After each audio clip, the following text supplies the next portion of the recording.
UGC NET Paper 1 Data Interpretation. Let's quickly see what you must study. First, understand the meaning and importance of data interpretation. Then learn the different types of data. Focus on tabular, graphical and diagrammatic representation of data. These are very important for exam. Next, study measures of central tendency and measures of dispersion. Also, don't forget correlation and regression. Finally, practice data sufficiency questions. Keep practicing regularly because practice is the key to success. All the best for your exam. Now let's see meaning and importance of data interpretation. Data interpretation means understanding data.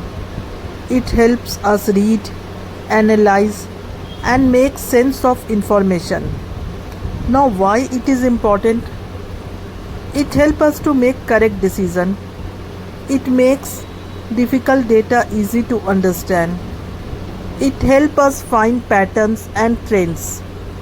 It saves time and effort. It is useful in many fields like business, research and education.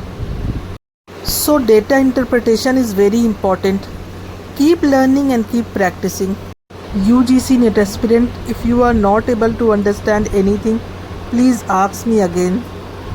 Write in the comment section, I am again going to explain that part. Types of data. Data can be divided into different types. First, quantitative data. This is data in numbers. It includes discrete data and continuous data. Second, qualitative data. This is not in numbers. It is based on categories like color, gender or level. Third, other type, primary data, is connected by the researcher. Secondary data is already collected by others. Understanding type of data help in better analysis.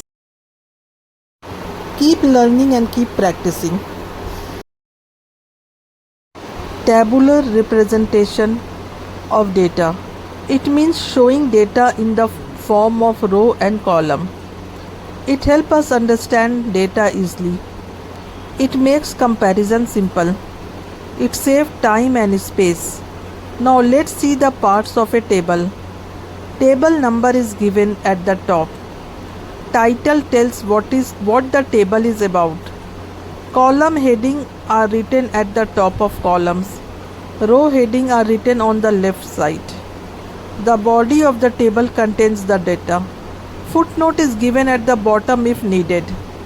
Table should be simple and clear. Heading should be easy to understand. So tabular form help us study data in a better way. Keep learning and keep practicing. Graphical representation of data. It means showing data using graphs and pictures. It makes data easy to understand. There are different types of graphs. Bar graph is used to compare data. Line graph show changes over time. Pie chart show parts of a whole in percentage. Histogram is used for continuous data. Frequency, polygon show frequency using a line. Graphs help us understand data quickly. This makes comparison easy.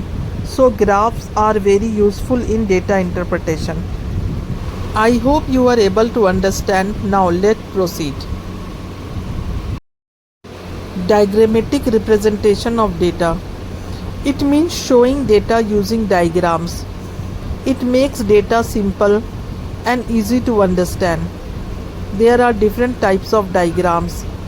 First, pictogram. It uses pictures or symbols to show data. Second, cartogram. It shows data on a map. Third, flow chart.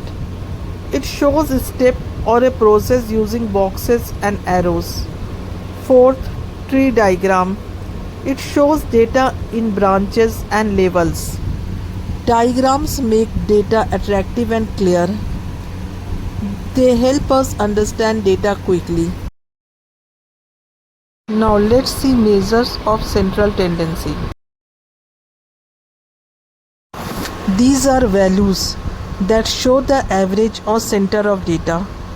There are three main measures. First mean it is the average. We add all values and divide by total number of values. Second, median. It is the middle value. We arrange data in order and find the center. Third mode, it is the value that appears most time. These measures help us understand data easily. They make comparison simple. Keep learning and keep practicing. I hope I am able to teach you in much easier way. If anything you are not able to understand, please write in the comment section. Measures of dispersion.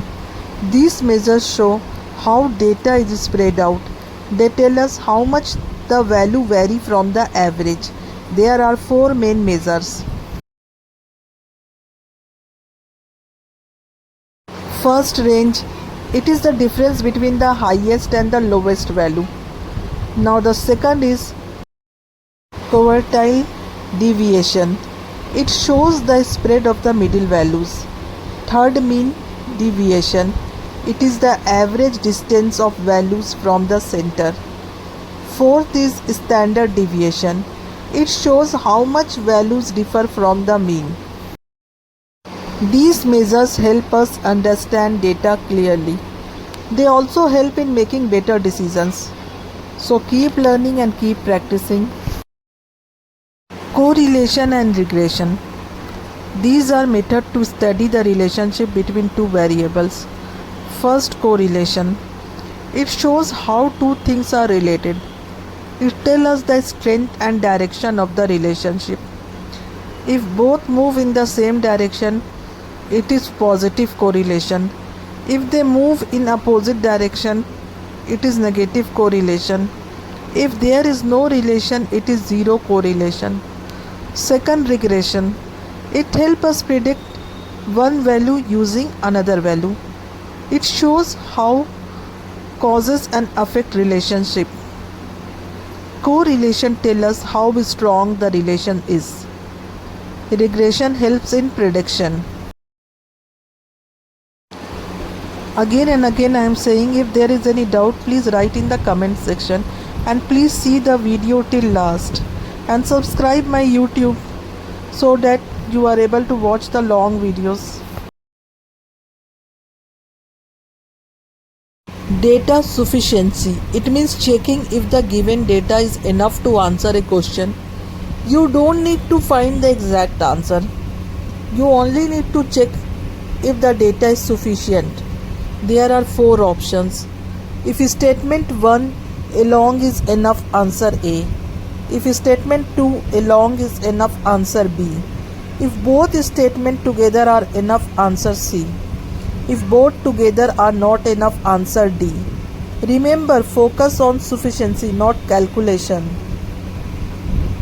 So keep practicing to improve your speed and accuracy.